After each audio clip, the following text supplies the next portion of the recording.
Hello there. Welcome to Alyssa Jean's Reviews. My name is Alyssa, and you are watching part 4. Woo! Of my transition story. I wonder how many people got that 1980s reference. Anyways, in this video, I will be talking about my personal experience with HRT, hormone replacement therapy. Now, as I am recording this, I have just passed my 1-year mark on HRT. So I'm just going to talk a little bit about how it affected me over the first year on it and what I can expect moving forward. There's a million videos on YouTube about this topic, or at least there used to be. I haven't checked on it recently, but that's okay because everyone has their own unique experience. When I was thinking about transitioning and learning about my trans identity, I watched a lot of different videos of women talking about their HRT experience, and I found a lot of commonalities, but everyone had their own little quirky things, it seemed like, and I certainly do as well. And of course, I am talking here about male to female hormones, which typically is spirulactone, which is this testosterone blocker, and estradiol for estrogen, and there are different variations on that and different additions to that. I mean, I'm just going with the typical thing, and estradiol can be taken by mouth. You can be taken sublingual, which is how I take it, which is just you put it under your tongue and then let it dissolve. Like you don't take it like a pill and like swallow it. Or it also can be injection, and I'm not going to get into what is more beneficial, what's better and what's not. I think you can figure that out for yourself. A lot of people swear by injections. I am fine with sublingual, but varies. So what I'm going to do here is I've got this list here in front of me that you can't see. It's off screen, but I will read it and go through it, and it is all of the things that my doctor said I should expect to see, and the timeline about which I should start seeing it, and then I'll talk about when I saw that, and in some cases I'll talk about expected maximum effect, which is another column on this list. There's a couple things I'm going to leave out that is frankly none of your goddamn business. I'm not going to get into my junk. There's plenty of people online who are willing to do that, so you can check out one of their videos. I'm not going to, so I'm going to leave off a couple things on this list, but I'll go through most of it. Okay, so first thing on the list, body fat redistribution. This is what gives you your curves, gives you more feminine shape in male to female transition, and expected onset, it says 3 to 6 months. I think for me that's right on par. I feel like maybe closer to like 4 months when I really started to notice it. 5 months, I remember a girlfriend said to me, man, I can really notice your curves. So I think that is I was right on cue there when my doctor, the information that they gave me said that I would be. So decreased muscle mass and strength, 3 to 6 months, and it actually took quite a bit longer for me. I really didn't notice it until, I don't know, I would say like 3 months ago or something, which would be like 9 months on HRT. Doesn't mean it wasn't there, just means I didn't really notice it. I just went to Costco one time, and I had this big box full of stuff, and I was carrying it for my car, and I was like, ugh, this is so heavy. But that's typical, that's normal. Also, your shoulders become less broad, and I definitely have noticed that. It makes you look a little little bit less of a manly shape and more, feminine. Although I still think my shoulders are pretty broad, but not as much as they used to be. Okay, softening of skin decreased, oiliness 3 to 6 months. Yeah, I'd say that was about right for me as well, and I'm still noticing that happening. This one says the expected maximum effect is unknown. I don't know.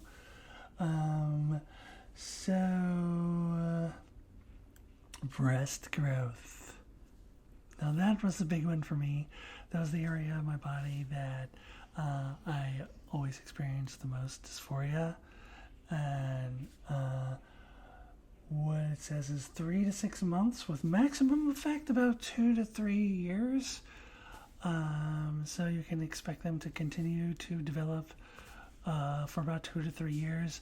I have typically seen about 2 years from other sources. So for me, I would say I started noticing some breast growth within the first week. There was definitely, there were little teeny tiny things, but there was a difference. And then I feel like within the first 2 months, there's a lot of development, and then it kind of stalled for a little while. And I would say about 4 months, there was a little bit more, and then it really picked up the pace 7, 8, 9 months. And I got little boobies now. They're little. They're not to where I'd want it to be, but I'm only 1 year in. This is 2 to 3 years. This is the one area of my body that I would really, really consider surgery if I don't get it to the satisfactory level. So I'm not going to get too much into surgeries on this in this video. You guys know, right, that it's like rude to ask trans women about their surgeries because you're asking them about their private parts. But I will tell you this: you can infer what you want to. You can infer something out of this. But I, in general, not a big surgery person. Very squeamish about it. Don't really want to do it unless I feel it's absolutely necessary. And I'm not ruling out anything at this point, but the only one that I really feel drawn to would be the top surgery, would be the breast augmentation, if necessary. I'm hoping that I get what I want out of just the hormones within the next year. I'll give it at least another year or so. I like to have a little bit of cleavage, at least something, so we'll see how that goes. I have seen women online who get their surgery immediately, like within the first, before they're even on HRT for a month or two. And you know what? To each their own. And I can understand. I definitely can relate to that need to want to have like breasts immediately. I definitely can relate to that. I'm just more squeamish about surgery than some, so that's why I just wait and see if I'll be patient with the hormones, see if they do their job before I jump on it. But I definitely relate to that want to have that immediately. Okay, moving on. Thinning and slowed growth of facial and body hair, 6 to 12 months onset, and it says fewer than 3 years for the maximum effect. So this was another big one for me. I freaking hate shaving. That's why when I presented as a male, I had a beard, because then I didn't have to shave. I had to trim it, and that was a pain in the ass too. I hate it. And when I first started on HRT, when I first started transitioning, I was shaving my face about twice a day, and I was really having to stay on top of that. I used different products to cover up my 5 o'clock shadow. I was really having to stay on top of that, and I was shaving at least twice a day. I was shaving my chest every single day. There was this one spot right here in the middle that was like always there was always a little piece of hair growing there, like every single freaking day, and I keep shaving it off, and it could be right back there. And then my belly would get covered in hair too. So 6 to 12 months, I would say, is pretty right on. I think it was between the 6 and 8 month mark for me where I first started really noticing a slow in body hair growth. And also, I was shaving my legs nearly every day too, maybe every other day. Now I'm at the point where I rarely shave my chest, maybe once a week, if that, and my belly as well. My legs, I probably let it go a little bit. In the wintertime, I wear leggings a lot, so it's like, whatever. But I don't need to shave it as often as I did anyways. And everyone has their preferences. Some women, cis or trans, don't care about shaving their legs. So, everyone's got their preferences. In the summertime, I do like to have clean shaven legs. I got them waxed at the start of this summer. But anyway, that has slowed down. My hair growth on my face is definitely slowed down. I'm down to once a day is in the morning, usually pretty good. Maybe I gotta touch up a little bit in the evening if I want to go out or something, but usually once a day is pretty good. But it's definitely different. And I am also getting facial electrolysis. So you get laser hair removal or you can get electrolysis. I'm not exactly sure the difference. I'm getting electrolysis because that's what my insurance covers. It's a very slow and tedious process. I've been going there for like 6 months, and I think she's gotten this side of my neck and a little bit on the other side. Hasn't even really, maybe a little bit on the chin. Hasn't really gotten into my face yet. It's a slow and tedious process. But before I started it, I was in this online Zoom, trans support group because it was COVID and everything. And one of the women in that group described her electrolysis as going to have 100 bee stings in an hour. So I wouldn't describe it exactly as bee stings, but I see the analogy. It's like you gotta just kind of tolerate it. After going to electrolysis a few times, I went to a dentist appointment, and then I was like, oh yeah, this is not so bad. The dentist appointment in comparison. So, pain is beauty, or beauty is pain, or whatever bullshit line that is. But not having the shave is very, very important to me. So, willing to do it. It's not really about the beauty. It's more about the not wanting to shave as often. That's more really what it's more about. Male pattern baldness is the next thing on the list. So I definitely had a receding hairline. My hairstylist recommended this supplement called Biotin, so I started taking that. I don't really know if it made any difference. See, my hairs are growing longer, so it just made it kind of a little bit easier to disguise my receding hairline than it used to be. So I don't know if there's been any difference. But anyways, what it actually says here is for male pattern baldness is it won't regrow. Hormones will not regrow your hair, but the lull stops within 1 to 3 months. And I would say it stopped almost immediately. So that's why you gotta take other supplements or try other methods. My latest hairdressing appointment, he suggested a whole other thing that I haven't tried yet. It's like some kit. It's like $100 or something. There's that. So there's various things you can do, but the hormones will stop the hair loss. It just won't grow back. And the last thing on the list is mood changes. Now, this is where I vary a lot from others. I remember watching an HRT video a few years ago where a woman said that she would like just drop a pen on the ground or something and just start bursting into tears like within the first month. Here it says 1 to 3 months is when it starts. I've heard other similar stories all over, and yeah, I never really had that. So I think that, I don't know, it's weird. I'm not really a crier as far as tears. Like, I never have been. It's not because I'm all tough or whatever. It's just that's not how I express my sadness.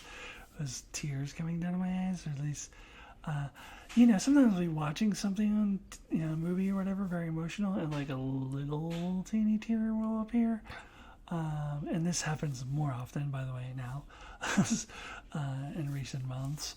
But I typically, express sadness more with facial expressions like this, and I'll just get these like pits in my stomach, and just like, just have this overwhelming sadness.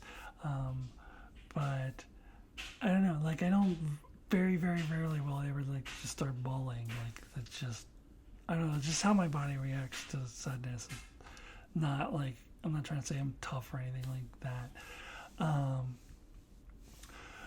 But really, I didn't notice anything significant until maybe like 9 months, and then I would say this past June and July was kind of rough. It was a roller coaster ride with the emotions. I would wake up in the morning and just feel like the whole world is just on me and just really deeply, profoundly sad. But at the same time, like my logical brain is saying, there's actually nothing to be sad about. You just kind of have to ride this out. So just kind of ride it out. It sucks if I have to go into work or whatever, if I have to interact with people. That makes it hard. But if I'm like just at home alone or whatever with my dog, then I just kind of ride it out. Let it, because I know it's going to eventually shift sometimes within a couple hours, and sometimes it'll just go up. Like if it's manic, like it'll just go up the other way. So it was kind of a roller coaster. I've settled down from that now. So that's kind of what I experience. But also, as I alluded to, I do get a little more emotional, like while watching, films, television, whatever. Don't get me started on the Star Trek The Next Generation episode when Data has his daughter. I will feel for the both of us. See, here's the thing, I get emotional about really nerdy things, but I get emotional about non-nerdy things too.